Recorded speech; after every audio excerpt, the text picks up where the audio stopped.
9 days. That's all Ethan Crawford had left before losing everything his father built. The foreclosure notice hung on his door like a death sentence. $2,800. Impossible. Then a woman stepped off the stage in Red Creek carrying a trunk heavier than it should have been. Grace Whitmore, a mail-order bride walking into a disaster she knew nothing about. What Ethan didn't know was that trunk held more than clothes. It held hammers, tongs, the tools of a blacksmith. And Grace Whitmore was about to do something no one expected. This is the story of how a desperate lie became an honest partnership, how a dying ranch found new life, and how 9 days changed everything. The foreclosure notice flapped against the bunkhouse door like a wounded bird trying to escape. Ethan Crawford stood in the frozen yard at dawn, his breath making clouds in the December air, staring at that piece of paper as if looking away might make it disappear. It didn't work. The words stayed exactly where they were, black ink on white paper, official stamps, and signatures, making it all real in a way he couldn't deny anymore. 9 days, that's what the bank had given him. 9 days until everything his father had built, everything Ethan had bled for over 3 long years, would belong to someone else. The number sat in his gut like a stone. 9 days, 216 hours, 12,960 minutes of watching his world end in slow motion. The ranch stretched out around him, 640 acres of Montana Territory land that had once meant something. Brown grass brittle with frost, cattle so thin their ribs showed through dull hides like fingers through worn fabric. The windmill creaked with every gust of wind, one blade cracked clean through the whole structure, tilting at an angle that made it look drunk. The well pump groaned each time he worked the handle, metal grinding against metal, begging to quit the same way everything else on this property was begging to quit. Ethan understood the feeling, Lord knows he understood it. But quitting early felt worse than losing slowly, so he kept moving, kept working dark to dark fence posts and feed bags and anything to keep his hands busy and his mind from counting down those days. The date on the foreclosure notice was December 28th. He'd noticed that right away, noticed it with the kind of bitter recognition that comes when the universe decides to twist the knife. 3 years ago to the day his father, Samuel Crawford, had died in the bedroom of that cabin, lungs finally giving out after 2 months of fighting pneumonia. The old man's last words had been simple. "Don't let the land die, son. It's all we got." Ethan had made a promise that day. Standing over his father's body with the undertaker waiting outside, he'd put his hand on that cold forehead and sworn he'd keep the ranch alive no matter what it took. Now 3 years later, to the exact day, the bank was going to take it all. The promise broken. The land dying just like his father had feared. A man can fail at a lot of things in life and find ways to live with it. Failed marriages, failed friendships, failed dreams that you can pack away and pretend never mattered that much anyway. But when a man fails at the one thing his dying father asked him to protect, when he breaks the only promise that truly mattered, that kind of failure doesn't pack away neat. That kind sits in your chest like broken glass, cutting deeper every time you take a breath. The cattle lowed somewhere behind the barn, the sound thin and plaintive. Ethan turned away from the notice and walked across the yard, boots crunching through frost that wouldn't melt until noon if the sun decided to show itself at all. The barn door hung crooked on its hinges. Inside, the air smelled of old hay and rust and the particular kind of decay that comes from not having money to fix things when they break. He checked on the horses first. 2 left down from the 6 they had had when his father was alive. Both were getting old, their coats rough, but their eyes were still bright when they looked at him. He fed them what little grain he had left, running his hand along their necks, feeling their warmth. At least they didn't know the world was ending. At least they could still find comfort in a handful of oats and a gentle touch.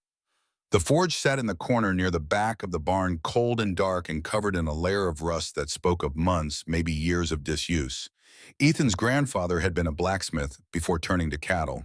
The tools were still there, scattered and neglected. Hammers, tongs, an anvil that must have weighed 150 pounds, its surface pocked with age, but still solid. The bellows hung limp, their leather cracked and dry. Ethan had never learned the trade. His father had tried to teach him once back when he was 12 or 13, but the work had seemed hard and hot and pointless when there were cattle to tend and fences to mend. Now looking at those rusted tools, he wondered if maybe that had been another failure. Another skill he should have learned. Another way he could have saved himself if he'd been smart enough to see the future coming. But he hadn't seen it coming.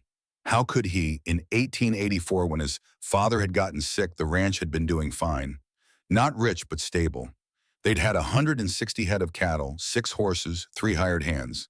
Then his father died, and Ethan had taken over thinking he knew what he was doing. Thinking the land would take care of him the same way it had taken care of 3 generations of Crawfords before him. The drought in '85 had taught him different. 8 months without decent rain. The grass died, the water holes dried up. Cattle started dropping, just laying down in the fields and not getting up again. He'd sold off half the herd at rock-bottom prices just to have enough money to buy feed for the ones that were left.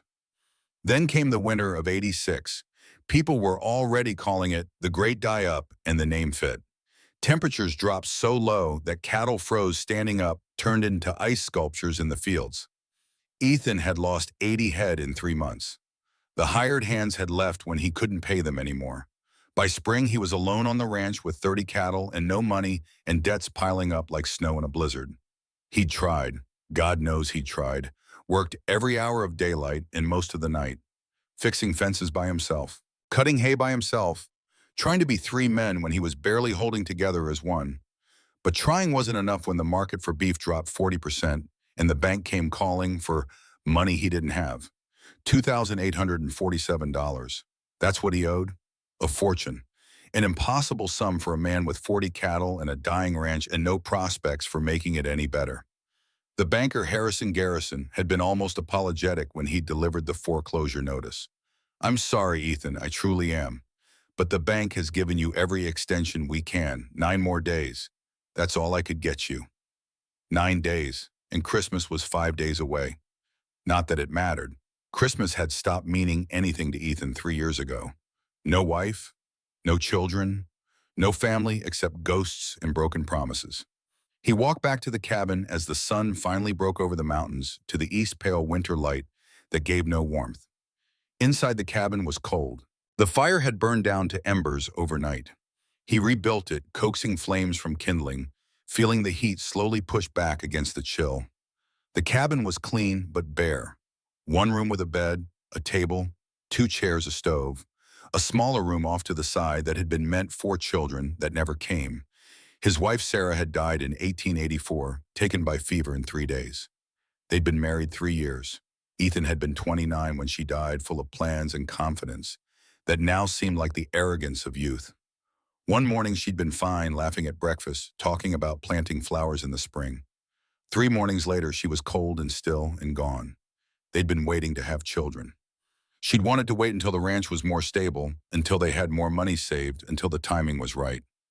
Ethan had agreed, thinking they had all the time in the world, thinking there would always be a next year, a better year, a year when everything lined up perfect. Now there was no next year. No Sarah, no children, no ranch.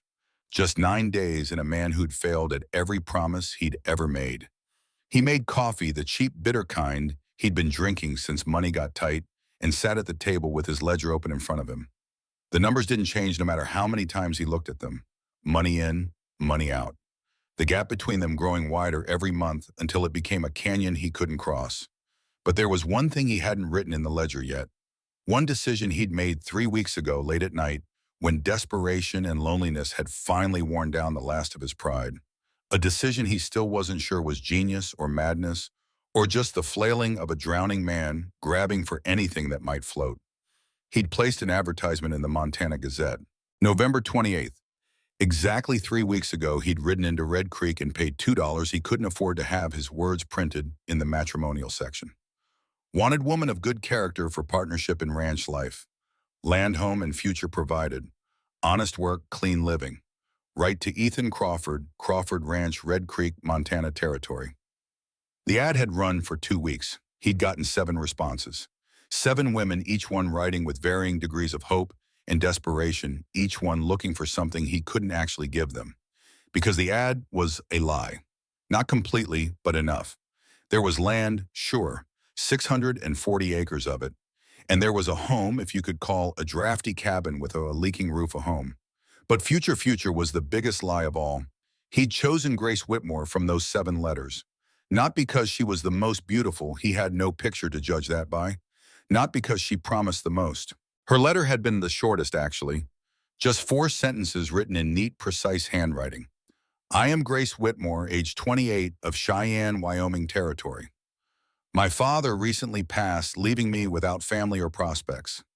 I am accustomed to hard work and simple living. I am not looking for rescue. I am looking for purpose. That last line had stuck with him. I am not looking for rescue. All of the other letters had been full of flowery language about love and destiny and finding happiness together. Grace's letter had been practical, direct, like she understood that life was about work and survival, not fairy tales. They'd exchanged 3 more letters over the following 2 weeks. Hers were always brief, always to the point. She asked about the ranch, about the work, about what he expected. He'd answered carefully, telling her about the land, about the cattle, about the daily routines. What he hadn't told her was the truth. He hadn't mentioned the debt, hadn't mentioned the foreclosure, hadn't mentioned that in 9 days everything he was promising her would belong to the bank. He'd rationalized it to himself in the dark hours of night. He'd tell her when she arrived, give her the truth face to face, and let her decide then if she wanted to stay or go. If he told her now in a letter, she'd never come. And he needed her to come. Not to save the ranch, he wasn't fool enough to think a wife could fix this mess. But maybe so he wouldn't be alone when it all finally fell apart. Maybe so there would be one person there to witness that he'd tried, that he'd fought until there was nothing left to fight with. It was selfish, he knew that. It was using another person's desperation to ease his own loneliness. But he'd done it anyway because lonely men do foolish things, and Ethan Crawford had been lonely for longer than he cared to admit. The coffee was bitter on his tongue. He drank it anyway, forcing down the last of the cup before standing and pulling on his coat. There was work to do. There was always work to do. The cattle needed checking. The fence on the north pasture needed mending where the wind had knocked down 3 posts. The well pump needed oil if it was going to keep working through winter. 9 days left. But a man didn't stop working just because the end was coming. A man kept his hands busy and his back straight and did what needed doing until there was nothing left to do. The stage from Cheyenne was due today at noon. Grace Whitmore would be on it, traveling 180 miles to marry a man she'd never met, to start a life on a ranch she'd never seen, walking into a disaster she knew nothing about. Ethan pulled his hat down low and stepped out into the cold morning. The sun was higher now, pale and distant. The mountains to the west were white with snow. Somewhere out there, Warren Blackwood was probably already planning what he'd do with the Crawford Ranch once the bank took it. Blackwood owned the biggest cattle operation in the territory, 15,000 acres and growing. He'd made offers before, twice each time, with that smile that said he knew exactly how this story would end. The first offer had come in the spring of '86, $1,500 for 640 acres. Insulting. Ethan had refused without even considering it. The second offer had come just 2 months ago in October. $800, even more insulting, but Blackwood had known the situation by then, had known Ethan was desperate. The refusal that time had been harder, had required swallowing pride and anger and the urge to punch that smug face. There would be a third offer. Ethan could feel it coming. After the foreclosure, after the bank took possession, Blackwood would swoop in and buy it all for pennies on the dollar. $400, maybe $500 for land worth 10 times that. And there wouldn't be anything Ethan could do about it except watch. He walked to the north pasture and started working on the fence, digging out the broken posts, setting new ones, stringing wire. Physical labor, simple and hard and honest. The kind of work that let a man think or not think, depending on what his mind could handle. By 11:30, he was finished. By 11:45, he was riding into Red Creek, the town small and tired looking. Under the winter sky, Red Creek wasn't much. 300 people maybe. A main street with a general store, a bank, a saloon, a hotel, a church. The kind of place where everybody knew everybody else's business, which meant everybody knew Ethan Crawford was about to lose his ranch, and everybody was politely not mentioning it to his face. He tied his horse outside the stage depot and waited. The stage was supposed to arrive at noon. It came at 12:15, rattling in from the south in a cloud of dust, the driver pulling the team to a stop with practiced ease. Ethan stood back as other people crowded forward. A merchant waiting for freight. A man collecting his elderly mother. a young couple greeting friends. He stayed at the edge, hat in his hands, watching as passengers climbed down from the stage, stretching road-weary limbs. And then he saw her. Grace Whitmore stepped down from the stage without waiting for help from the driver or anyone else. She was wearing a coat that had been mended at the elbows, the stitching neat but visible. Her boots were scuffed leather, old but well cared for, polished, despite the dust of travel. She was average height, maybe 5'6", with brown hair pulled back in a tight bun. Her face was plain, but not unattractive, weathered in a way that spoke of hard work and harder times. What struck Ethan most were her eyes, gray, direct, looking at him with neither hope nor warmth, just a kind of cautious assessment, like she was measuring him against some internal standard and hadn't yet decided if he passed. She had one trunk, battered leather reinforced with metal straps. She lifted it herself, muscles in her arms visibly straining, and set it on the ground beside her. Then she turned and looked directly at him. "I'm Grace Whitmore," she said. Her voice was flat, careful, with none of the nervousness or excitement he might have expected. "I suppose you're Ethan." He nodded, stepped forward, took off his hat. "Yes, ma'am. Welcome to Red Creek." She didn't smile, just studied his face for another moment, then looked past him at the town, at the mountains beyond, at the whole hard landscape she'd chosen to make her new home. "Thank you," she said, "nothing more." Ethan picked up her trunk. It was heavier than he'd expected, packed tight with whatever life she'd brought with her. He carried it to the wagon while she followed, her steps measured and careful, her eyes taking in everything. The ride back to the ranch was silent. Grace sat beside him on the wagon seat, hands folded in her lap, looking at the land they passed. Ethan tried to see it through her eyes and felt shame creep up his neck. The fence line sagging, the empty corral, the barn with its crooked door, the forge covered in rust, the shed with half its roof caved in from last winter's snow. Every broken thing screamed the truth he hadn't told her. This wasn't a working ranch.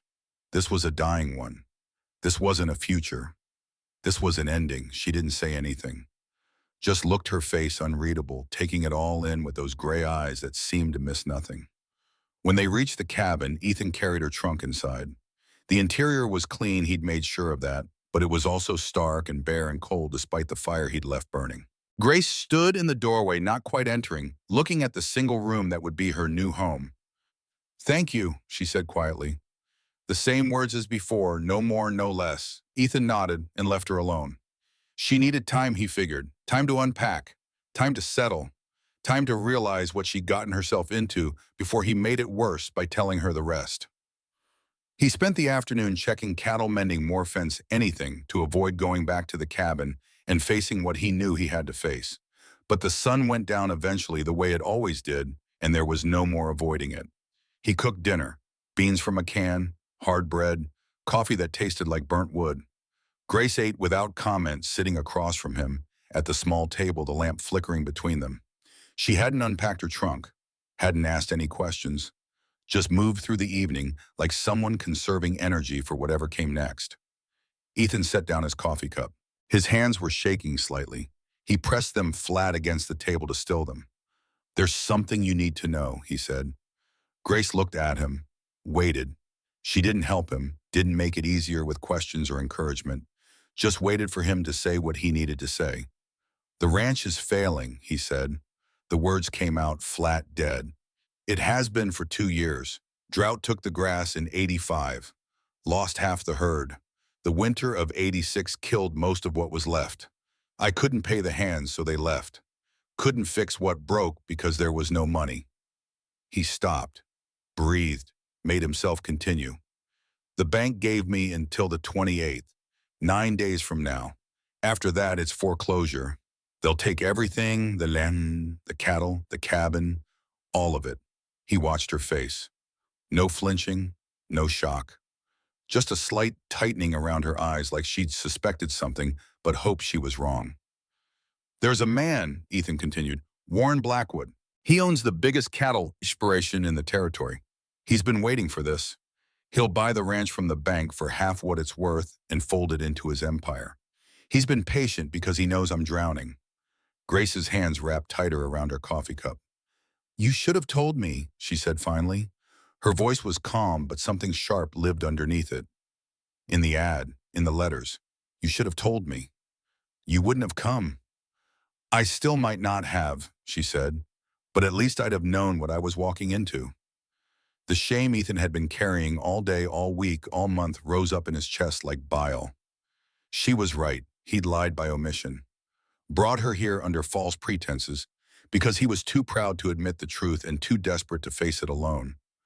I'm sorry, he said. The words felt inadequate, too small for the size of the deception. Grace stood, carried her plate to the basin, stood there with her back to him, looking out the dark window at nothing. What were you hoping for, she asked. That I'd fix it, that a wife would somehow make the debt disappear. I don't know, Ethan said, and it was the truth. I wasn't thinking straight, haven't been for a while. She turned. Her eyes were hard now, all the caution replaced by something colder. I came here because I had nowhere else to go, she said. My father died 6 months ago. The shop went to creditors. I had a trunk, $47, and no family. Your ad promised something stable. A partnership. That's what you called it in the letter. Partnership. Ethan remembered writing that word. It had felt true at the time. Now it just felt like another lie. I meant it, he said. Did you, Grace crossed her arms, or did you just need someone to witness the end? The words hit harder than he'd expected, maybe because they were true. Maybe he had wanted someone else there when it all finally collapsed. Someone to share the weight of losing. Someone to prove he hadn't failed alone. I don't know what I wanted, Ethan admitted, but I know what I need. I need to save this place, and I can't do it alone. Grace studied him. The lamplight carved shadows across her face made her look older than her years, worn down by something deeper than just the journey from Cheyenne. I'm not a miracle, she said. I can work. I'm good with my hands. But I can't save a sinking ship with 9 days and no tools. I know. Then why am I here? Ethan didn't have an answer that wouldn't sound selfish. The silence stretched between them, filled with all the things neither of them wanted to say. Grace sighed, sat back down. The hardness in her eyes softened just slightly, replaced by something that looked almost like resignation. I'll stay through Christmas, she said. After that, if this place goes under, we figure out what's next, separately or together. But no more lies. If we're doing this, we do it honestly. Ethan nodded. Honestly, he said. I mean it, Ethan. No more hiding things. No more pretending. If there's something I need to know, you tell me. Even if it's hard. Even if you think it'll make me leave. Understood. Done. Understood. They sat in silence after that. Outside, the wind picked up, rattling the shutters, finding every gap in the walls. The lamp burned low, casting less light, more shadow. Neither of them knew if 9 days was enough the time to save anything. But the terms were set, the boundaries drawn. Morning would come early, and with it, whatever came next. Ethan showed Grace to the smaller room, the one that had been meant for children. It was barely big enough for a bed and the trunk, but it had a door and a window and privacy. She thanked him again in that same quiet voice and closed the door behind her. Ethan sat alone at the table, listening to the sounds of her moving around in the other room. Unpacking, he assumed, setting up whatever small piece of life she'd managed to bring with her. He should have felt relieved. She was staying, at least for now. But all he felt was tired and ashamed and certain that he'd made another mistake in a long line of mistakes that had brought him to this point. He went to bed eventually, lying in the dark, listening to the cabin settle around him. Through the thin wall, he could hear Grace moving. Then the sound of her trunk opening, metal clasps clicking, the rustle of fabric, the clink of something metal against metal. Then silence. Ethan closed his eyes, but sleep didn't come easy. His mind kept circling back to the same thoughts. 9 days, $2,847. The foreclosure notice flapping in the wind. Warren Blackwood's patient smile. Grace's gray eyes measuring him and finding him wanting. A man can lose a lot in life and still call himself a man. But when he loses the last thing his father asked him to protect, when he fails the one test that mattered, what's left? What does he become then? Ethan didn't have an answer. He just lay there in the dark, counting hours until dawn, knowing that morning would bring more work and more failure and more of the slow grinding away of everything he'd tried to hold together. The wind rattled the windows. The cold crept in through gaps in the walls. And somewhere in the smaller room, Grace Whitmore lay, in her own darkness, probably regretting every decision that had brought her to this failing ranch and this desperate man and this future that wasn't a future at all. But neither of them knew yet what the morning would bring. Neither of them knew about the sound that would wake Ethan just before dawn. The sound of metal striking metal, rhythmic and sure coming from the direction of the barn.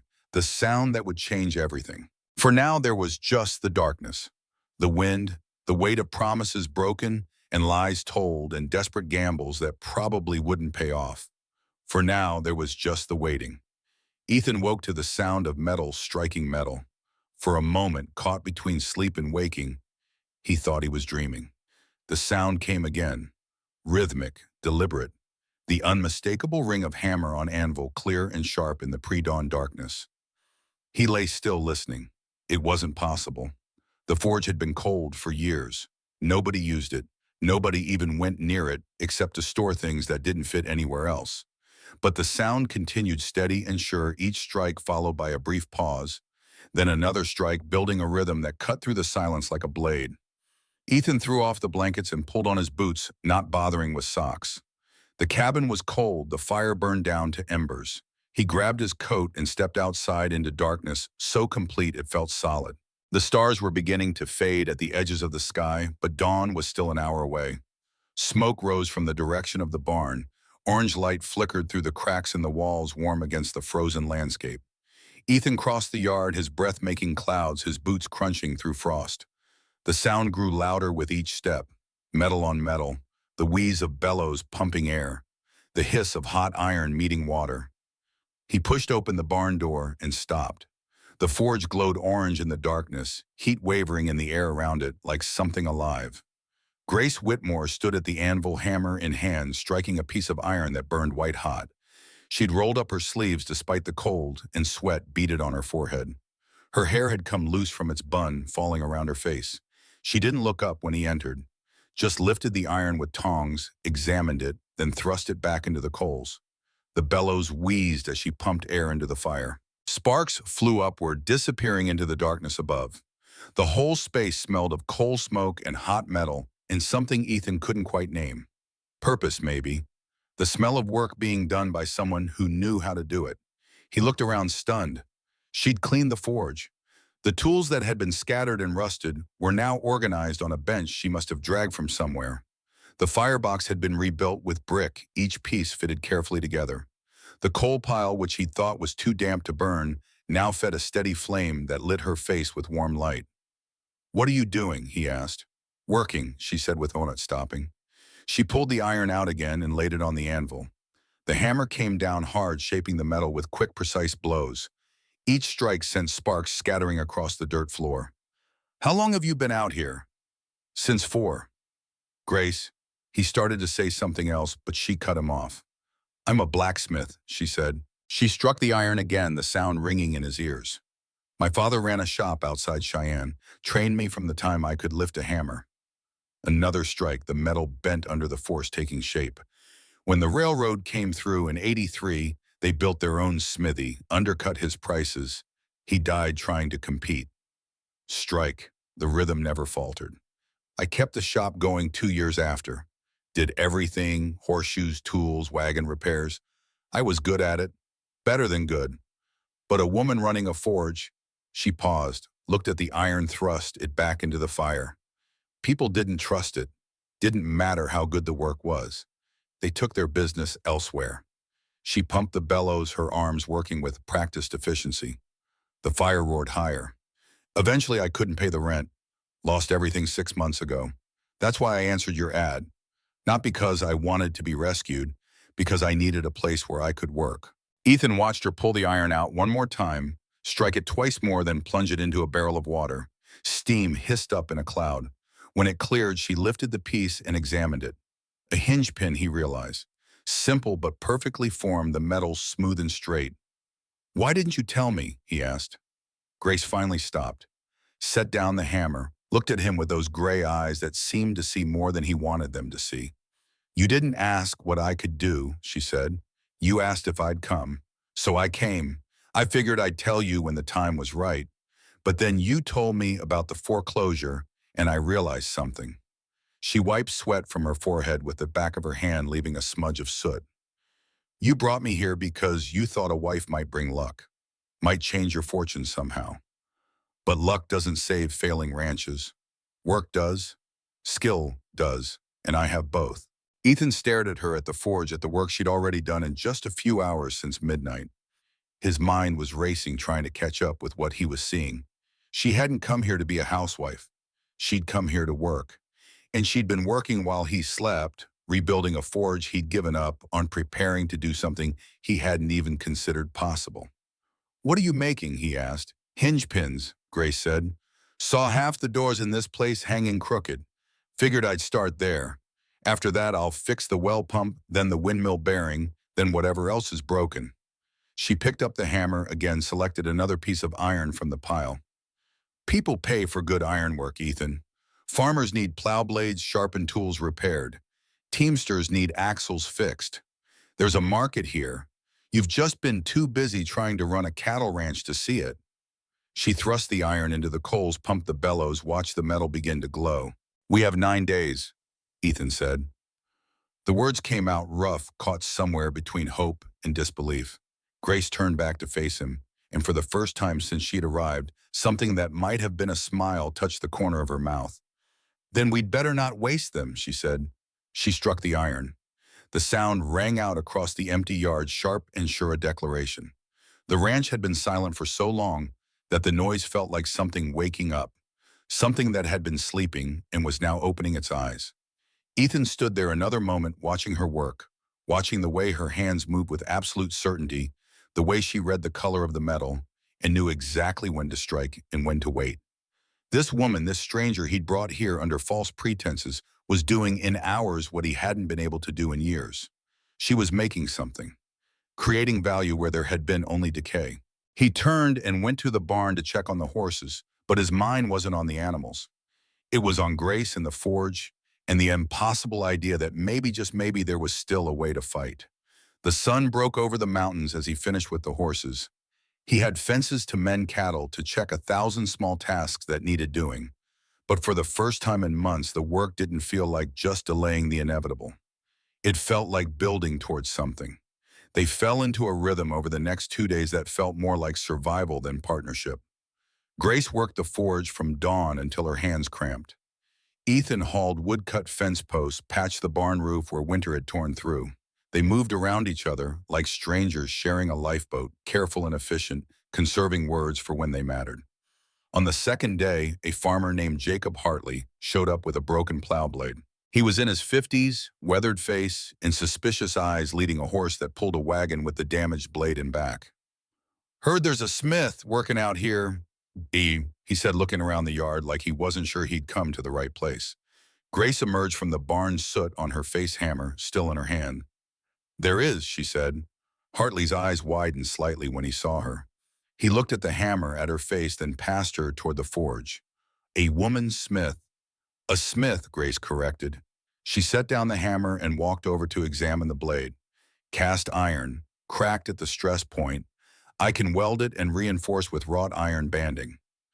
She ran her fingers along the crack, testing the depth, her expression focused and professional. $2.50, she said. "Half now, half when you pick it up tomorrow afternoon." Hartley hesitated, looked at Ethan, who had stopped working on a fence post to watch. The old farmer's expression was clear. He didn't trust a woman to do the work, didn't believe she could handle the heat and the weight and the skill required. Ethan could have stayed silent, could have let Hartley take his blade elsewhere. Instead, he found himself walking over, wiping his hands on his pants. "She knows what she's doing," he said. His voice was steady, certain.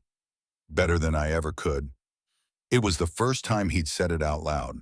The first time he'd acknowledged that Grace had a skill he didn't, that she could do something he couldn't. For a man who'd spent 3 years trying to prove he could handle everything alone, the words should have stuck in his throat. Instead, they came out easy. Hartley looked between them, measuring something in his head. Finally, he reached into his pocket and pulled out $1.25 in coins. "Tomorrow afternoon," he said. Grace took the money, nodded once, and carried the blade toward the forge.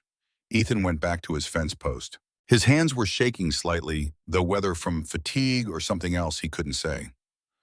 That night, he sat at the table with his ledger open, writing down the first income they'd earned. $2.50. A drop in an ocean of debt. But it was real. It was something. The next afternoon, Hartley came back. Grace had the blade ready, laid out on a bench for his inspection. The weld was clean, almost invisible. The wrought iron banding was fitted perfectly along both sides of the crack, reinforcing the weak point. The edge had been rehardened and sharpened to a clean line that caught the light. Hartley picked it up, tested the weight, ran his thumb along the edge. He nodded slowly, pulled out the rest of the money, and handed it over. "I'll mention it to others," he said, and he did.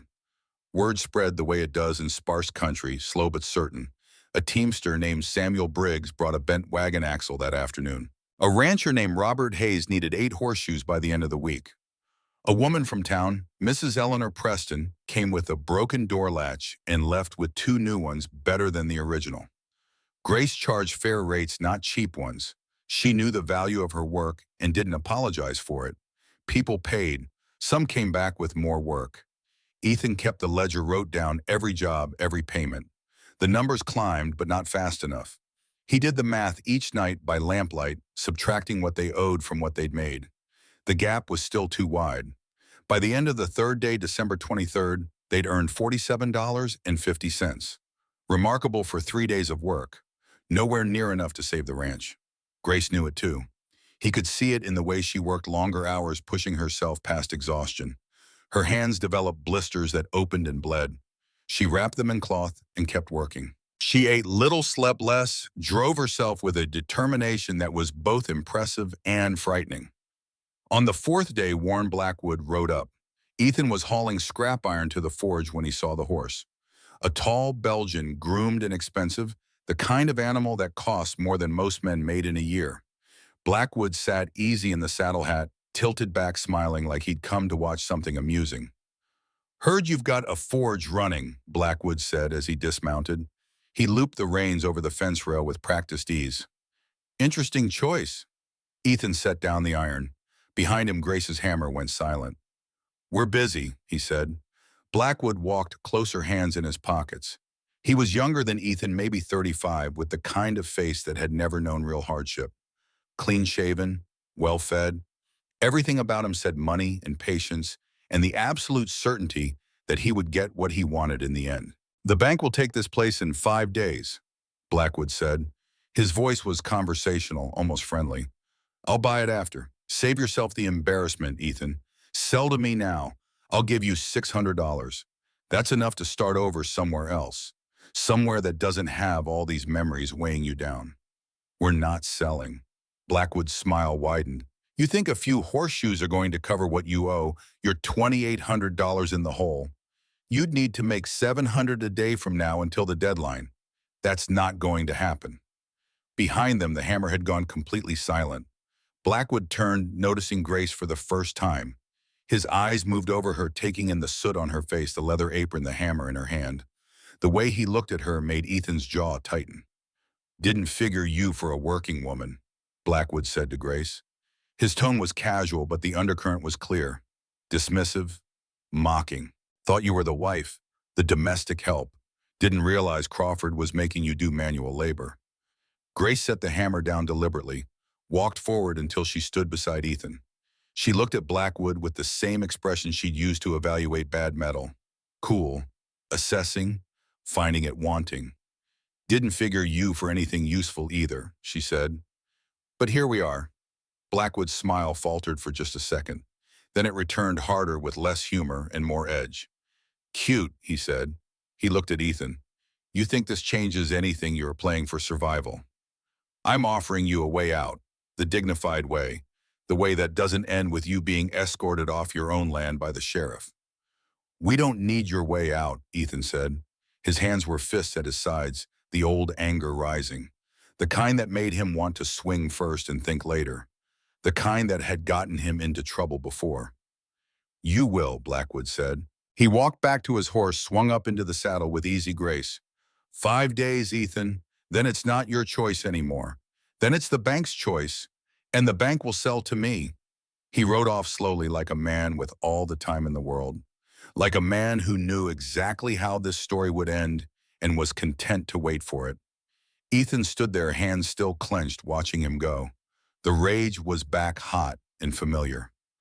It would be so easy to ride after him, to drag him off that expensive horse and make him eat those words. So easy and so stupid. Grace touched his arm, just once. Light. He's trying to rattle you, she said. Don't let him. Ethan breathed, nodded. They went back to work. That night, the ledger showed progress. Not enough, but progress. 5 days left. Christmas was tomorrow, and they were still more than $2,700 short. Grace sat across from him at the table, steam rising from her own cup of coffee. Her face was drawn shadows under her eyes. She'd been working 18-hour days, barely stopping to eat. Her hands were bandaged where blisters had opened and bled. But she hadn't complained, hadn't slowed down, just kept working with the same determined intensity. We're short, Ethan said. He didn't need to say how much. They both knew. I know. Outside, the wind howled. Christmas morning, the bank would come. The law would come. It would all be over. Grace set down her cup, looked at him across the table. There's the Christmas market, she said. Ethan looked up. What? Red Bluff. They hold a market on Christmas Eve every year. Runs until midnight. People come from 3 counties. Ranchers, miners, families looking for last-minute gifts. They buy specialty goods. She paused. Ironwork. Ethan shook his head. That's 50 miles. We'd need to leave now tonight. And there's a stall fee, transport costs. If we don't sell everything, if we don't make enough, we'll have spent money we can't afford to lose and still come up short. If we don't go, Grace interrupted, her voice quiet but firm, we lose anyway. At least this way we go down fighting. At least we tried everything. He wanted to argue, wanted to tell her it was too risky, too desperate, too much of a gamble. But what did they have left except desperate? What did they have left except gambles that probably wouldn't pay off? What would you bring, he asked. Grace stood up, walked to the corner of the room where she'd been stacking finished work. She pulled back a tarp. Underneath were pieces Ethan hadn't seen. Custom iron latches with decorative scrollwork, metal curved into elegant patterns that turned functional hardware into something beautiful. A plow blade she'd hardened using some technique he didn't understand, the metal dark and strong, different from the usual gray of iron. A gate hinge shaped like cottonwood leaves, each vein and stem detailed and precise. Hooks, hinges, tools, all of it crafted with a level of precision that went far beyond utility. When did you make these? Ethan asked, his voice rough with something he couldn't quite name. Nights, Grace said, after you went to sleep. He looked at her, at the exhaustion carved into her face, at the determination that kept her upright when she should have collapsed days ago.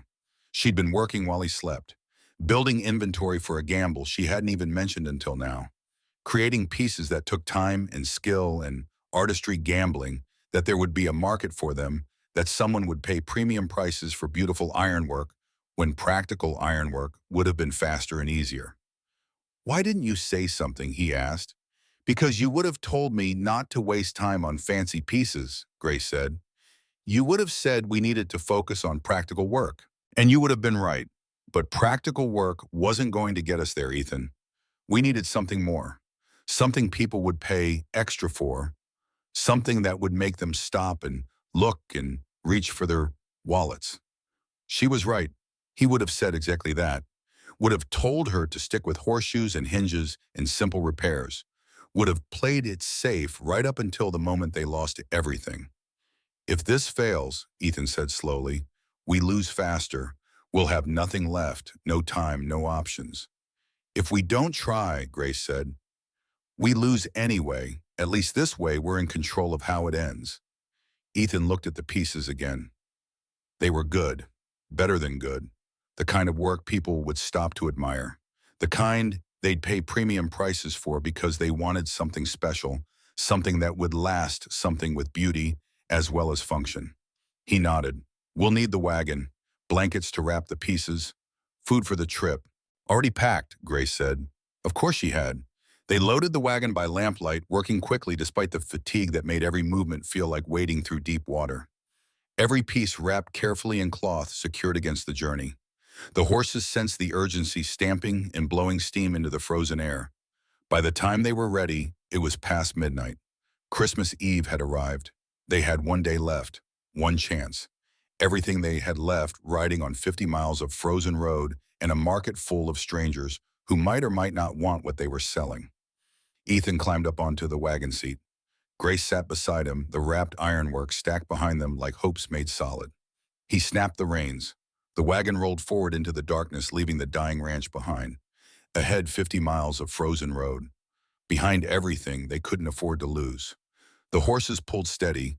The stars wheeled overhead, cold and distant. They didn't speak. There was nothing left to say. Either this worked or it didn't. Either they saved the ranch or they lost it. Either they had a future or they didn't. The only sound was the creak of wagon wheels, the jingle of harness, the steady rhythm of hooves on frozen ground. The darkness pressed in from all sides. The cold bit through their coats. And somewhere ahead, Red Bluff waited with its Christmas market and its crowds and its last slim chance at salvation. Neither of them slept. Too much adrenaline, too much fear, too much riding on the next 12 hours. They just sat side by side on the wagon seat, watching the road appear in the lantern light and disappear behind them, heading toward a future they couldn't see and couldn't predict and couldn't control. All they could do was keep moving forward, keep the horses at a steady pace, keep believing that maybe, just maybe, this desperate gamble would pay off. The darkness began to lift as they approached Red Bluff. Dawn came slowly, the sky turning from black to gray to pale gold. The town materialized out of the morning mist, already stirring with activity. Wagons lined the main street. Vendors were setting up stalls under makeshift canopies. The smell of roasting meat and pine smoke filled the air. Families moved through the early light, bundled against the cold, their voices carrying in the stillness. Ethan paid the stall fee, $5 they couldn't afford, and they claimed a spot near the center of the market. Not a prime location, but visible enough. They worked in silence, hands numb from cold breath misting in the air. Grace unwrapped the pieces while Ethan built a display frame from spare lumber he'd brought. By the time the sun cleared the mountains, they were ready. The ironwork sat arranged on rough wooden shelves, functional pieces in front, decorative ones elevated to catch the eye. The plow blade, the latches, the cottonwood hinge, everything Grace had poured herself into during those sleepless nights. People walked past. Some glanced. Most didn't stop. An hour passed, then two. Ethan felt the familiar weight of failure settling over him like a blanket. They'd gambled everything on this. 50 miles, the stall fee time they didn't have. And people were walking past like the work was invisible. Grace stood quiet beside him, her face unreadable. But he could see it in the set of her shoulders, the way her hands gripped the edge of the table. She was afraid too. Afraid that all her work, all her skill, all her desperate hope would amount to nothing. And then just past 10 in the morning, a rancher stopped. The rancher was old, maybe 60, with a face weathered like ancient leather and hands that looked like they'd been carved from wood. He stopped at their stall, picked up one of the latches, and turned it over in his palm. His fingers traced the scrollwork, testing the weight, examining the joints. "Who made this?" he asked. Grace stepped forward. "I did." The rancher looked at her. Really looked, taking in the soot still on her face, the bandaged hands, the exhaustion in her eyes. Then he looked back at the latch, set it down, picked up another piece, examined the weld, the finish, the way the metal had been shaped and smoothed. "Good work," he said. His voice was gruff but genuine. "Real good work. How much?" Grace quoted a price. $3.50. A significant sum, but fair for the quality. The rancher nodded without haggling, pulled coins from his pocket, and counted them into her hand. "Name's Marcus Thornton," he said. "Got a ranch south of here. If you're still in business, come spring, I'll be needing gate hardware. A lot of it." "We'll be in business," Grace said, and there was something in her voice that made it sound like a promise. Thornton nodded, took his latch, and walked away. But he'd been standing at their stall for several minutes, and in a market that kind of attention draws more attention. A woman stopped to look at the decorative hinge. A teamster examined the reinforced hooks. A store owner from the next county over asked about the plow blade, wanting to know what technique Grace had used for the hardening. Word moved through the market the way it had moved through Red Creek, person to person, quiet but certain. By noon, they'd sold half the inventory. Grace's hands never stopped moving, wrapping purchases, making change, answering questions about custom orders. Her voice stayed steady, professional, even as Ethan could see the hope beginning to build in her eyes. A standing order came from a mercantile owner. Door hardware, 20 sets delivery in February. A mining company foreman wanted custom hooks, 50 of them for their operation. A woman commissioned a set of fireplace tools as a gift for her daughter's new home. The money came in. Not floods, but steady. Enough to make the lockbox heavy. Enough to make Ethan's heart beat faster as he kept a running tally in his head. They were climbing toward that impossible number. Still far away, but climbing. The sun moved overhead. The crowd thickened as the day wore on, and people finished their morning chores and came to town for the Christmas Eve festivities. Music started somewhere down the street. Children ran past laughing. The smell of fresh bread and roasting chestnuts mixed with the wood smoke. And then at 1 in the afternoon, Ethan saw him. Warren Blackwood stood at the edge of the market watching. He wasn't alone. 2 men flanked him, dressed too well for ranch work, their eyes scanning the crowd with professional wariness. Blackwood's gaze moved over the scene, taking in the activity at their stall, the inventory that was steadily disappearing, the money being exchanged. He was counting, calculating. The smile he always wore was gone, replaced by something harder. Something that looked almost like concern. Ethan felt Grace tense beside him. She'd seen Blackwood too. "Keep working," Ethan said quietly. "Don't let him know he rattles us." Grace nodded and turned to help another customer. But Ethan could see her awareness of Blackwood in the way she held her shoulders, the quick glances she threw toward where he stood. The afternoon wore on. More sales, more orders. The lockbox grew heavier. Ethan's mental tally climbed higher. $2,000, $2,200, $2,400. They were getting close, impossibly, incredibly close. At 2:30, a well-dressed rancher approached the stall. Ethan recognized him. Thomas Drummond, owner of one of the largest spreads in the territory. 3,000 acres, hundreds of head of cattle, the kind of man whose opinion carried weight. Drummond picked up the cottonwood hinge, the piece Grace had spent the most time on, the one with leaves so detailed you could count the veins. He examined it for a long moment, turning it this way and that, holding it up to the light. "Who made this?" he asked. The question hung in the air. Ethan opened his mouth, stopped. The words he'd always used sat on his tongue like ash. The careful deflections, the vague answers that protected his pride by not acknowledging that his wife was more skilled than him, that she could do things he couldn't, that she was saving him when it should have been the other way around. He thought about the last 3 years, the failures, the pride that had kept him from asking for help, from admitting weakness, from doing anything except trying to handle everything alone. That pride had nearly destroyed him. That pride had brought him to the edge of losing everything. He looked at Grace, at her bandaged hands, at the exhaustion she wore like armor, at everything she'd given to keep his ranch alive. The pride cracked, fell away, left something clearer in its place. "She did," Ethan said. His voice carried across the stall, clear and certain. "Every piece here. She's a blacksmith, the best I've ever seen. This ranch stands because of her." Grace's head turned. Something flickered across her face. Surprise first, then something deeper. Something that looked like relief or maybe recognition. Like she'd been waiting for him to say those words and hadn't been sure he ever would. Drummond looked between them, measuring something. Then he nodded slowly. "Is that so? Well, I'll be damned. I'll take 3 of these hinges. Can you make more?" "I can," Grace said. Her voice was quiet, but there was a note in it Ethan hadn't heard before. Something that sounded almost like joy. The sale was made. Others followed. People who'd been watching, waiting to see if the work was truly good or just a novelty, now stepped forward with confidence. If Thomas Drummond thought it was quality, then it was quality. His endorsement carried weight. Blackwood watched from his position at the edge of the market. Ethan saw the moment when certainty cracked on that handsome face. Saw the realization that this wasn't going to end the way Blackwood had planned. The smile never returned. After another 10 minutes, Blackwood turned and walked away, his 2 companions following. By 6 in the evening, they'd sold everything. Every piece. Every carefully crafted bit of iron that Grace had poured herself into. The shelves were empty. The lockbox was full. Orders for future work were written in Ethan's ledger, weeks of guaranteed income stretching into the new year. Grace counted the money twice, her hands shaking slightly. She looked at Ethan, and for the first time since she'd arrived, he saw tears in her eyes. Not sadness, something else. "It's enough," she said. Ethan couldn't speak. The relief was too large, too overwhelming. It pressed against his chest like a physical weight, making it hard to breathe. They'd done it. Against all odds, against all reason, they'd actually done it. They packed the wagon as night fell.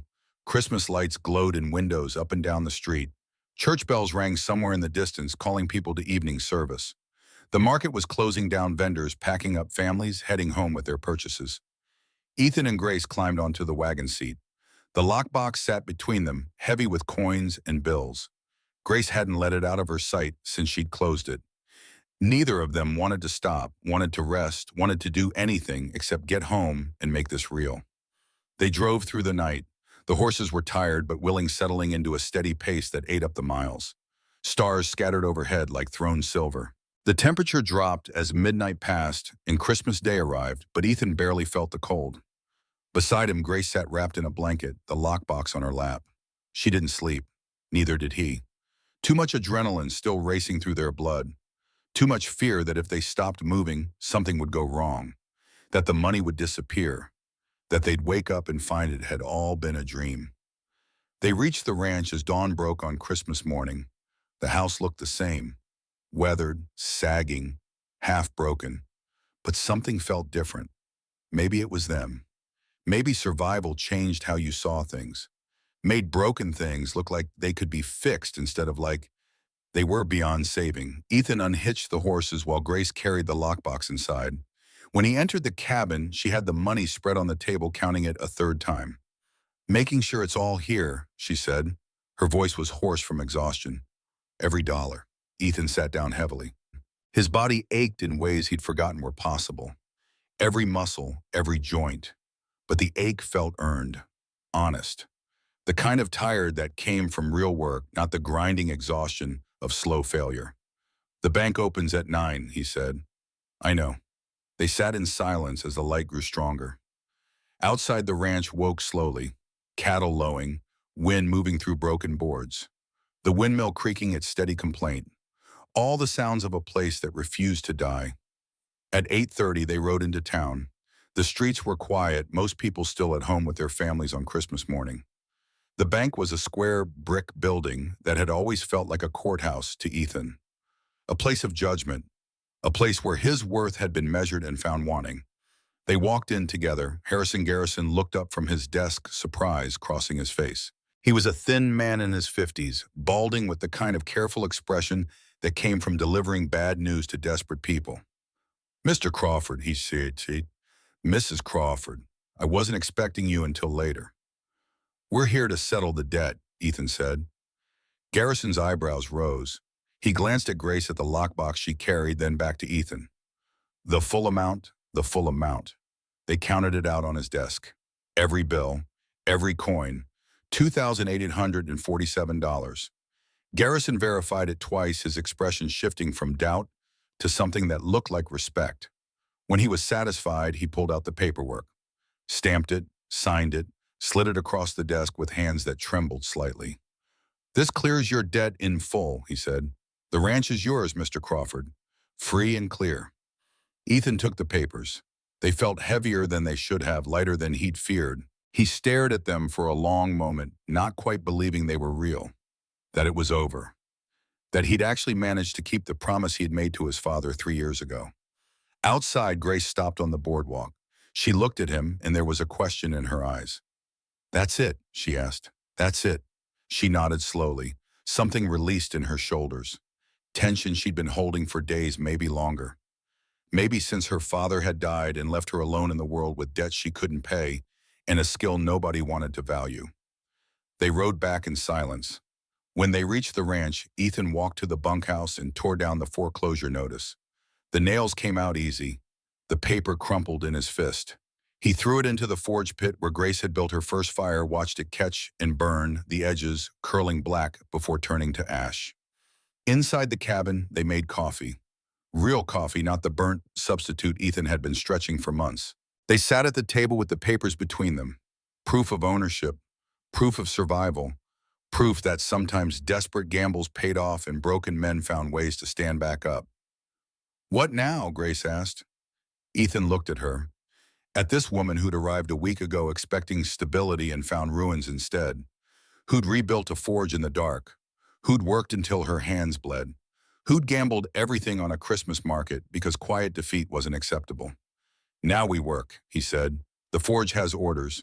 The ranch needs repairs. Spring will bring more cattle if we can afford them. It won't be easy. It hasn't been easy, Grace said. No, Ethan agreed. It hasn't. She smiled. The first real smile he'd seen from her. It changed her face completely, made her look younger, less guarded. Made him realize that somewhere in the last week between the foreclosure notice and the Christmas market and the desperate gamble that had saved them both, something had shifted between them. It's not easy, she said, but it's honest, and I'll take honest over easy any day. They drank their coffee. Outside the forge sat cold but ready. The ranch stood damaged but standing. The debt was gone, but the labor remained. It wasn't a fairy tale ending. There was no magical transformation, no sudden wealth, no easy resolution to years of struggle. But it was a beginning, a foundation they could build on. And for two people who'd been drowning, separately building together felt like more than enough. Winter settled in after Christmas. The weather turned colder, snow falling in fits and starts, covering the brown grass and broken fences with white that made everything look cleaner than it was. The transformation wasn't overnight. The ranch didn't suddenly become prosperous. The fences still sagged. The windmill still needed a new blade. The barn roof still leaked when it snowed heavy. But the work felt different now. Not desperate scrambling against collapse, but deliberate building towards something that might last. Grace kept the forge running, taking custom orders that came in steadily as word continued to spread. Ethan worked beside her when he could, hauling coal, organizing supplies, keeping the books.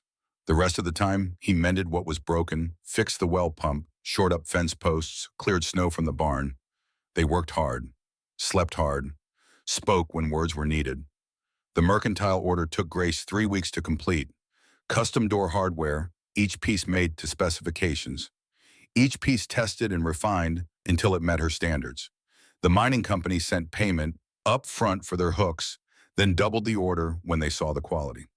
A rancher 2 counties over commissioned a set of gates. The money came in steady. Not floods, but reliable. Enough to buy feed. Enough to pay for lumber. Enough to breathe without the constant pressure of imminent collapse. Warren Blackwood rode by once more in late January. He sat on his horse at the property line, looking at the smoke rising from the forge at Ethan, working on the fence. He didn't say anything, just sat there for a long moment, his face unreadable, before turning his horse and riding away. He didn't come back. By February, the ranch had settled into a rhythm that felt sustainable. Grace worked the forge 5 days a week, taking custom orders on contract. Ethan ran the ranch side, managing what cattle remained, working the land, maintaining the infrastructure that held it all together. They ate together, planned together, divided labor according to skill instead of assumptions about what men's work and women's work should be. They didn't marry right away. They were already married on paper, but they both knew that paper didn't make it real. There had been too much desperation in the beginning, too many lies, too much history that needed time to settle into something honest before they could call it partnership in truth as well as name. But something grew anyway, quiet and rooted in shared exhaustion and mutual respect. In the way Grace left coffee for him before dawn, in the way Ethan prepared her tools without being asked, in conversations that moved past survival into possibility, in moments when their hands would brush reaching for the same thing and neither would pull away quite as quickly as they might have before. Spring came slowly. The snow melted. The grass returned still brown but showing hints of green. 3 calves were born to the remaining cattle. Grace took on an apprentice, a young man from town named Daniel Porter, who wanted to learn the trade and didn't care that his teacher was a woman. The forge expanded into a new shed built to house additional equipment. In late April, they stood together at the property line, looking out over land that had almost been lost. The fence was straight now. The windmill had a new blade spinning steady in the breeze. The cattle were gaining weight. The barn roof didn't leak anymore. "It's not what you advertised," Grace said. Ethan looked at her. "No. You promised land, a roof, and a future," she said. The land's half broken, the roof still leaks in place, and the future's still uncertain. I know, Ethan said. I'm sorry. Grace smiled. I'm not complaining. I'm just saying it's different than expected. Is that bad? No, she said. It's honest. And honest is what I came here looking for, even if I didn't know it at the time. They stood quiet, watching the wind move through new grass. A hawk circled overhead, riding thermals. Somewhere in the distance, Daniel was working the forge, the sound of hammer on anvil carrying across the empty space. We should probably call it official, Ethan said. The ranch, us, all of it. Grace turned to look at him fully. Is that a proposal? If you want it to be. She laughed and the sound was rich and genuine. Not your best work, Ethan. No, he admitted. It's not. But I'll take it anyway, she said. On one condition. What's that? We do it right this time. No lies, no desperation, no pretending. Just two people who choose each other, knowing exactly what they're getting. I can do that, Ethan said. Then yes, Grace said. Let's make it official. They married in June in front of witnesses who knew what they'd survived. No grand ceremony, no pretense. Just two people standing in front of the cabin while a circuit preacher spoke words that made legal what had become real over months of shared work and shared struggle. The forge burned bright that evening. Music played a fiddle and guitar, nothing fancy but enough. People danced in the yard where the foreclosure notice had once hung. Jacob Hartley brought whiskey. Marcus Thornton brought wine. Mrs. Preston brought paws. Daniel brought his girl, shy and smiling. Ethan and Grace stood together as the sun set, watching their community celebrate. The ranch spread out around them, still damaged in places, still showing its scars but healing. Standing, built not on luck or rescue, but on labor and honesty and the quiet strength of two people who'd refused to quit. Do you think we'll make it? Grace asked. Long term, I mean. I think we already did, Ethan said. Everything else is just living. She leaned against him, her head fitting naturally into the space between his shoulder and his neck. He wrapped his arm around her, feeling her warmth, her solidness, her absolute presence. The music played, people danced, the forge glowed. And for the first time in years, Ethan Crawford felt something he'd thought was lost forever. Not just hope, not just survival, but peace, the kind that came from knowing you'd face the worst and come through it. The kind that came from finding someone who saw you at your lowest and chose to stay anyway. It wasn't a fairy tale. Fairy tales were about perfection and magic and problems that solved themselves. This was real life, which meant there would be more struggles, more setbacks, more moments when the future looked uncertain. But they'd face those moments together with clear eyes and honest words in the knowledge that they'd already survived worse. As darkness fell and stars appeared overhead, the guests began to leave, saying goodbye, offering congratulations, heading home to their own lives and their own struggles. Eventually, it was just Ethan and Grace standing in the yard, the forge cooling, the music silent, the night settling around them. Ready to go inside? Ethan asked. In a minute, Grace said. I want to remember this exact moment, when everything finally felt right. So they stood there a little longer, breathing the cool night air, listening to the sounds of the ranch at rest. The cattle, the horses, the wind in the grass, all the small sounds that meant home.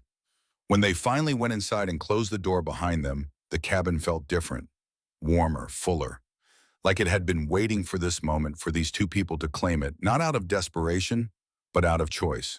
The future stretched ahead of them, uncertain and unknown. But they'd learned something important over the winter. That uncertainty wasn't something to fear, that the unknown could be faced, that two people working together could accomplish what neither could manage alone, and that sometimes the best stories weren't about people who had everything figured out from the start. Sometimes the best stories were about people who started broken and built themselves whole, one hard day at a time, one honest choice after another, until they looked up and realized they'd created something worth keeping. The foreclosure notice was ash. The debt was paid. The ranch was theirs. And the future, uncertain as it might be, belonged to them to shape however they chose. It wasn't perfect, but it was real. And real, they'd discovered, was infinitely better than any fairy tale. Summer turned to fall, and fall gave way to winter again. The first year of their real marriage passed in a blur of work and small victories. The cattle herd grew from 40 head to 80.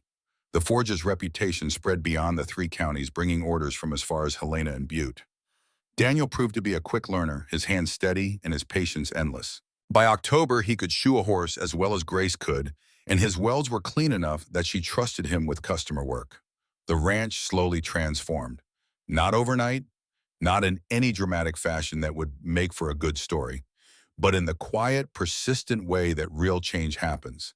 A fence repaired here, a roof patched there, the windmill blade replaced, the well pump rebuilt entirely. The forge shed expanded twice to accommodate new equipment and growing inventory. Money remained tight, but it was a different kind of tight now. The tight of careful budgeting and planned expenses, not the desperate tight of juggling debts that couldn't be paid. They had enough to eat, enough to heat the cabin through winter, enough to pay Daniel a fair wage, enough to start thinking about next year instead of just surviving today. Grace worked herself less brutally as Daniel took on more responsibilities. She still spent long hours at the forge, but she also took time to teach, to plan new designs, to experiment with techniques she'd never had the luxury to try when every piece had to be practical and quickly made. Her hands healed. The blisters became calluses, and the calluses became part of who she was. Ethan found himself sleeping better. The nightmares about foreclosure faded, replaced by dreams about spring calving and new fence lines, and maybe, just maybe, hiring another hand come planting season. His father's ghost seemed to rest easier too, now that the promise had been kept and the land lived on. In November, Jacob Hartley stopped by with news that spread through Red Creek faster than wildfire. Warren Blackwood's under investigation, Hartley said, accepting a cup of coffee at the kitchen table. Federal marshal came through last week. Something about fraud, land deals that weren't quite legal, buying up properties through intimidation and false claims. Ethan felt Grace's eyes on him, gauging his reaction. "That's so," he said carefully. "They're saying he might lose everything.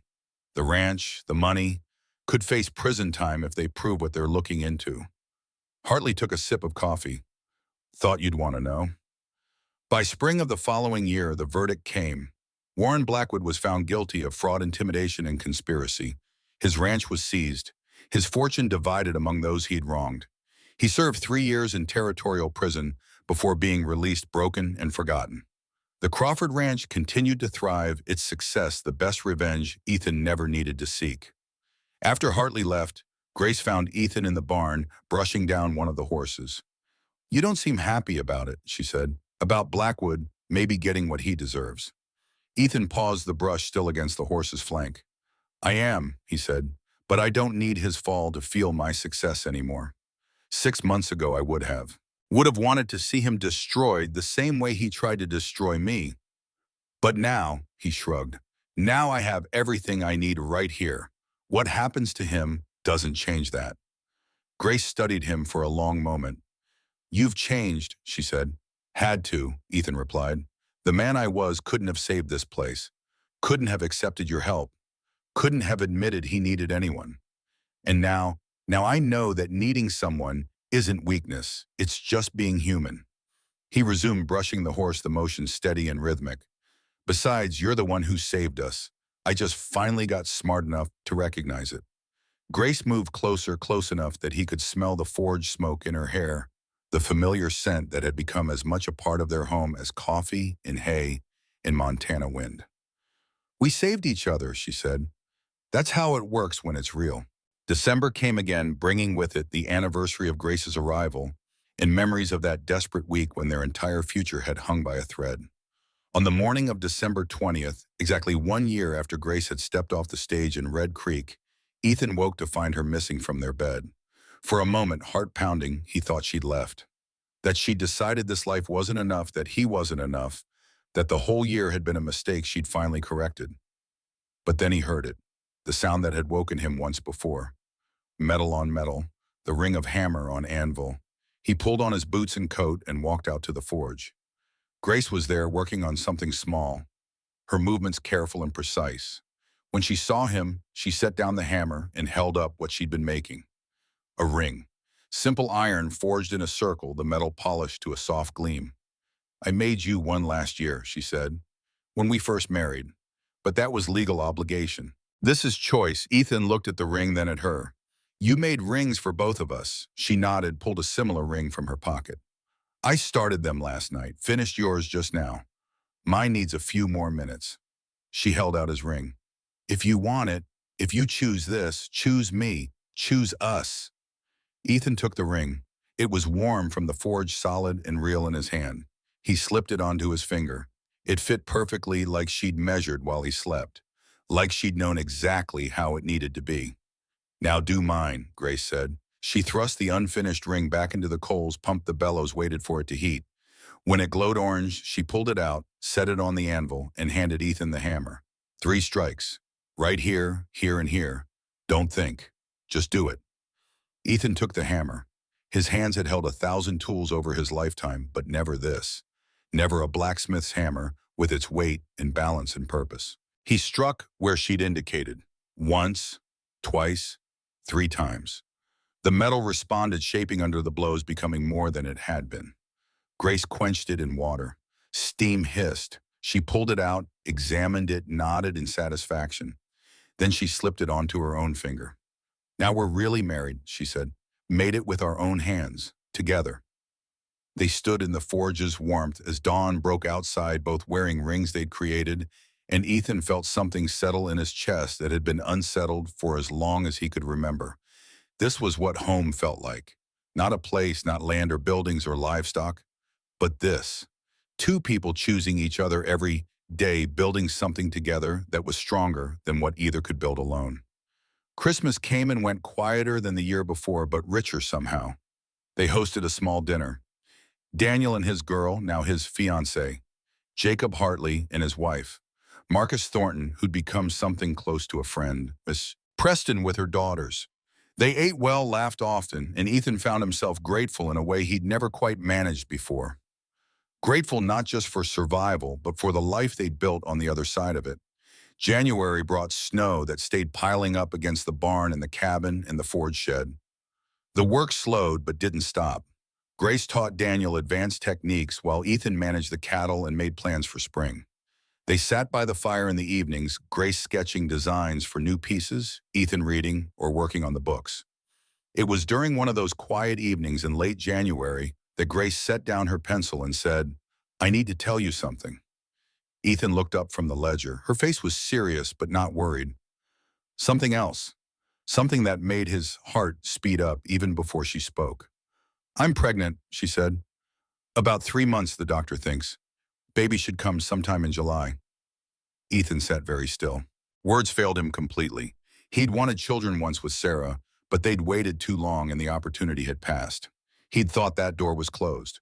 That at 32, with a failed ranch and a desperate marriage, fatherhood wasn't in his future. You're sure, he managed. I'm sure. Have been for a while, but I wanted to be certain before I said anything. She watched him, trying to read his reaction. If you're not ready, if this isn't what you want, I need to know. Ethan stood up, crossed the room, knelt in front of her chair. He put his hands on her stomach, flat and warm under his palms. A baby, he said. The words felt strange in his mouth, foreign and familiar at the same time. A baby, Grace confirmed. Due in July, like I said. We'll need to prepare, make sure we have enough saved. Figure out how to manage the forge when I can't work as much. We'll figure it out, Ethan said. He looked up at her face, saw the worry there beneath the news. Grace, this is good news, the best news. You know that, right? I know it should be, she said, but I also know we're still building, still establishing, and a baby is expensive, time-consuming. It'll change everything. Everything's already changed, Ethan said. This is just more change. Good change. He stood, pulled her up with him, wrapped his arms around her. We'll figure it out. We always do. She relaxed against him, and he felt the tension drain from her shoulders. I was worried you'd think it was too soon, she said, that we weren't ready. Nobody's ever ready, Ethan said, but we'll make it work, just like we made everything else work. They stood there for a long time, holding each other, while the fire crackled and the wind howled outside, and the future took on a new shape that neither of them had quite planned, but both of them wanted. Word spread as it always did in small communities. By February, half the territory seemed to know that Grace Crawford was expecting. Women she barely knew stopped her in town to offer advice. Men congratulated Ethan with knowing smiles and jokes about sleepless nights. Mrs. Preston brought baby clothes her own children had outgrown. Daniel's fiancée started knitting blankets. The attention made Grace uncomfortable at first. She'd never been one for being the center of anything. But slowly she softened to it, began to see it for what it was. Community. People who'd watched them fight for survival and wanted to support them in building something more. In March, something unexpected happened. A young woman appeared at the forge, maybe 16 or 17, with determined eyes and calloused hands. "My name is Sarah Mitchell," she said. "I heard you might be needing help at the forge, with the baby coming and all." Grace looked her over. "You know anything about blacksmithing?" "Some. My grandfather was a smith. Taught me basic work before he died. I can shoe a horse, make simple tools. Nothing fancy, but I can learn." "Why do you want to learn this?" Grace asked. "It's hot work, hard work. Most girls your age are thinking about getting married, starting families." "I'll do that eventually," Sarah said. "But first I want to be able to support myself. Want to have a trade nobody can take away from me. My grandfather said that's the most important thing. A skill that's yours that you can use no matter what life brings." Grace studied her for a long moment, seeing something of herself in those determined eyes. "All right," she said. 2-week trial. You do what I tell you when I tell you, no complaining. If you can keep up, we'll talk about making it permanent." Sarah's face lit up. "Thank you. You won't regret this." "We'll see," Grace said, but she was smiling. Daniel took to having Sarah around immediately, treating her like the little sister he'd never had. He showed her the basics, patient and encouraging, while Grace handled the more complex work and gradually carefully began teaching Sarah the techniques that couldn't be learned from books or simple observation. By April, Sarah was proving herself capable, more than capable. She had good hands and better instincts, catching on quickly to the way metal behaved at different temperatures, the sound of a good weld versus a weak one, the feel of properly tempered steel. Grace found herself enjoying the teaching, found satisfaction in passing on knowledge the same way her father had passed it to her. "You're building something," Ethan said one evening, watching Grace sketch out a lesson plan for Sarah. "Not just teaching her the work, building something bigger." "What do you mean? You're proving that women can do this work. Not just you, other women too. Sarah will go on to teach others someday, and they'll teach others. In 50 years from now, maybe nobody will think twice about a woman running a forge." Grace set down her pencil. "That's a nice thought," she said, "but I'm not trying to change the world. I'm just trying to do good work." "Sometimes that's the same thing," Ethan said. As Grace's pregnancy progressed, her body changed in ways that made the forge work harder. By May, she couldn't stand for as long, couldn't lift the heavier pieces, couldn't handle the more physically demanding tasks. But she adapted, taught from a chair, designed pieces that Daniel and Sarah could execute, managed the business side while they managed the physical labor. The ranch continued to thrive. The cattle herd now numbered over 100 head. 3 new calves were born in the spring, all healthy. Ethan hired a ranch hand, a young man named Thomas, who'd worked for Thornton and wanted to start learning the cattle business.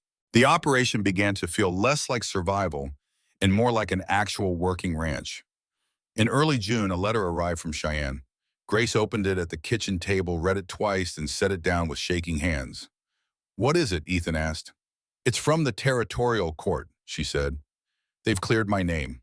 The creditors who filed complaints against me after my father died have been investigated. Turns out they were paid by someone to make false claims. The debts weren't real. My father didn't owe what they said he owed." "Who paid them?" Ethan asked, though he thought he already knew. "Warren Blackwood," Grace said. "It was part of the marshal's investigation. He'd been running schemes across the territory, buying up properties by destroying the reputations of people who might compete with his interests. My father's shop was near the railroad. Blackwood wanted that land." She looked up at Ethan, tears in her eyes. "They're saying my father died of a heart attack, but the stress from the false debts might have contributed. Blackwood killed him. Maybe not directly, but he killed him just the same." Ethan crossed to her, pulled her into his arms. She cried against his chest, not just for her father, but for the years she'd spent thinking she'd failed him, thinking she'd run from legitimate debts, carrying shame that had never been hers to carry. "Your father would be proud of you," Ethan said when her crying slowed. of what you've built, of who you've become. I wish he could see it, Grace said. The forge, the ranch, all of it. Maybe he can, Ethan said. Maybe that's what comes after. Getting to watch the people you love build good lives. The news about Grace's cleared name spread as quickly as everything else did. The few people in Red Creek who'd been suspicious or judgmental suddenly became friendly. Some apologized. Others just started treating her differently with more respect, more acceptance. Grace was gracious to all of them, though Ethan could see the cost in how tired she looked at the end of those conversations. They should have believed you from the start, he said one evening. Shouldn't have needed a judge to tell them you were honest. People believe what makes sense to them, Grace said. A woman running from debts made more sense than a woman being framed. It's just how people think. It's not right. No, she agreed, but it's human. And humans make mistakes. The question isn't whether they believe the worst, it's whether they're willing to believe the truth now that they know it. In late June, Mrs. Preston organized what she called a welcome party for the baby. Practically every woman in Red Creek showed up at the ranch bringing food and gifts and advice that ranged from helpful to completely contradictory. Grace endured it with patient good humor, though Ethan could see her tiring as the afternoon wore on. He found ways to give her breaks, steering conversations away when they got too intense, suggesting the women might want to see the forge or the new calves or anything that would give Grace a few moments of quiet. She flashed him grateful looks across the yard, and he felt the warmth of partnership settle around them like a comfortable blanket. On the 15th of July, in the early hours of the morning, Grace woke Ethan with a hand on his shoulder and 3 words that sent his heart racing. "It's time," she said.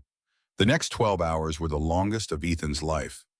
Mrs. Preston came to help along with the doctor from Red Creek, and they banished Ethan from the bedroom with instructions to stay busy and not worry. The not worrying proved impossible. The staying busy only marginally more successful. Daniel found him in the barn pacing like a caged animal and sat him down on a hay bale. "She's strong," Daniel said. "Strongest person I know. She'll be fine." "Women die in childbirth," Ethan said. The words came out raw. "Strong doesn't always matter." "No," Daniel agreed, "but Grace has survived everything else life threw at her. She'll survive this too."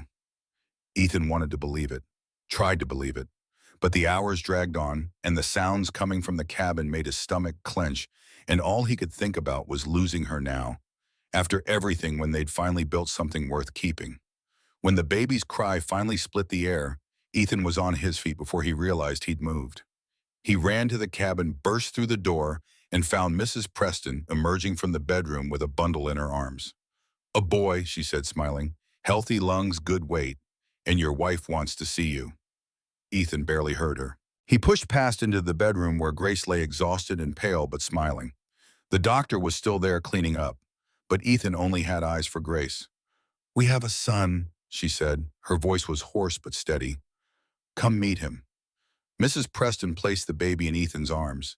He was tiny, red-faced, perfect. Dark hair, Grace's gray eyes, or at least they looked gray in this light. 10 fingers, 10 toes. A complete person who hadn't existed 12 hours ago. "What should we name him?" Grace asked. Ethan looked down at his son, at this impossible gift, at the future made flesh and blood. "Samuel," he said, "after my father, if that's all right with you." "Samuel Crawford," Grace said, testing the name. "I like it. Samuel Thomas Crawford, for both our fathers." "Samuel Thomas," Ethan repeated. The baby made a small noise like he approved. Recovery was slow. Grace had told him it would be, but knowing didn't make it easier to watch her struggle. She who'd worked 12-hour days at the forge now could barely make it from the bed to the chair without needing rest. But she healed, slowly but surely. By August, she was moving around the cabin. By September, she was back in the forge for short periods, teaching and designing while Daniel and Sarah handled the physical work. Samuel grew the way babies grow imperceptibly, and then suddenly. One day he was a tiny red-faced newborn.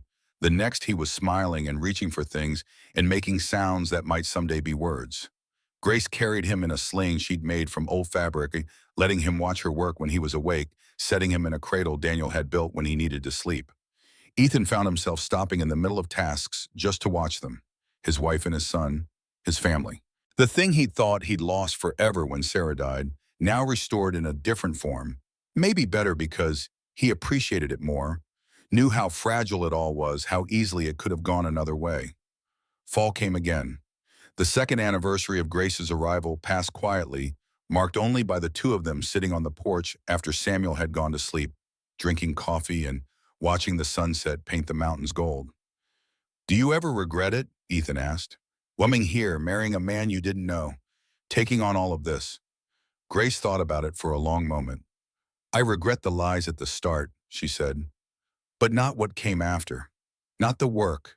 Not you, not Samuel, not any of it." She looked at him. "What about you? Do you regret the ad?" "I regret not being honest from the beginning," Ethan said, "but I don't regret that you came. Don't regret that you stayed. Don't regret any of the hard work or the desperate gambles or the way we built this together." "Well, good," Grace said. She leaned her head on his shoulder. "Because I'm not going anywhere." They sat in comfortable silence as the light faded and the stars began to appear. From inside, Samuel made a small sound in his sleep. Just a murmur, a reminder that he was there, that they were responsible for him, that their choices now affected more than just themselves. "We should tell him the story someday," Grace said, "about how we met, about the foreclosure and the forge and the Christmas market, all of it." "Even the bad parts?" Ethan asked. "Especially the bad parts," Grace said, "because those are the parts that made the good parts matter. Those are the parts that taught us what we're made of." Winter came once more. The third winter since Grace had arrived. The ranch was unrecognizable from what it had been. The fences were straight, the buildings were sound, the cattle were healthy and numerous. The forge ran 6 days a week, producing work that people traveled from other territories to commission. They'd paid off every remaining debt, had money saved, were planning to add another room to the cabin come spring, talking about maybe buying the property adjacent to theirs if it came up for sale, building not just for survival anymore, but for the future, for Samuel's future, for the legacy they wanted to leave. On a morning in late December, Ethan woke early and walked out to the spot where he'd stood 3 years ago, looking at the foreclosure notice. The same spot, the same time of day, winter morning sun, not yet up, the world cold and still. But everything else was different. The ranch thrived. His family slept safe inside. The land his father had left him not only survived, but flourished. And the man he was now bore little resemblance to the man who'd stood here in desperation, reaching for anything that might save him from drowning. He heard footsteps behind him. Grace wearing one of his old coats over her nightgown, Samuel bundled against her chest. "Couldn't sleep?" she asked. "Just thinking," Ethan said. "About 3 years ago, about how close we came to losing everything." Grace moved beside him and they stood together looking at the ranch in the pre-dawn darkness. "But we didn't lose it," she said. "We fought for it. We earned it." "You earned it," Ethan corrected. "I just finally got smart enough to accept help." "We earned it together," Grace insisted. "That's what partnership means. Neither of us could have done it alone. But together we did the impossible." Samuel stirred, making small sounds. Grace adjusted him, and Ethan reached out to touch his son's tiny hand. The baby's fingers closed around his thumb with surprising strength. "What do you think he'll remember?" Ethan asked. "When he grows up, what stories will he tell about this place?" "I don't know," Grace said, "but I hope he remembers that worth is earned. That work matters. That when things get hard, you don't quit. You find another way. You ask for help.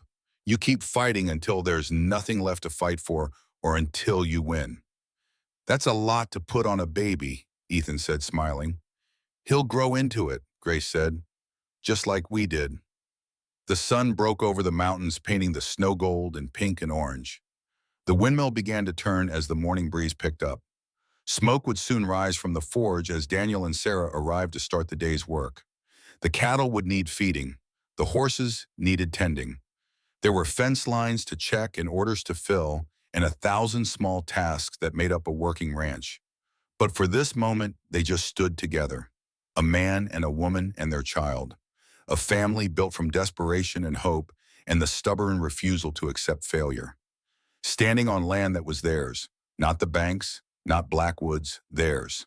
Earned through blood and sweat and the willingness to bet everything on one last desperate gamble. "Thank you," Ethan said. Grace looked at him surprised. For what?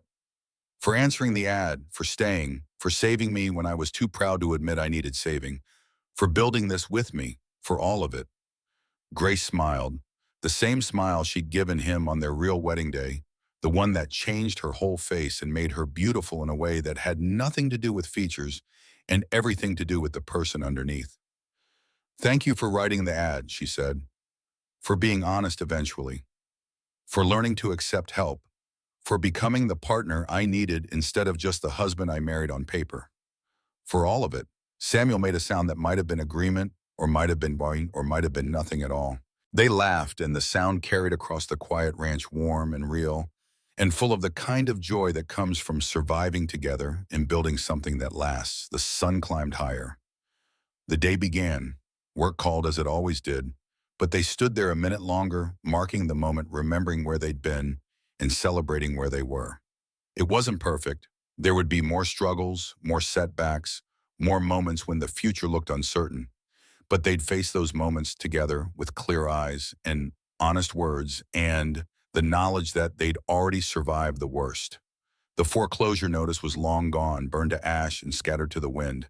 The debt was paid, the ranch thrived, and two people who'd started as desperate strangers had become something neither had expected, but both had needed. Partners, spouses, parents, friends. It wasn't a fairy tale. Fairy tales were about perfection and magic and problems that solved themselves. This was real life, which was infinitely harder and infinitely better. And in the end, that was enough. More than enough. It was everything.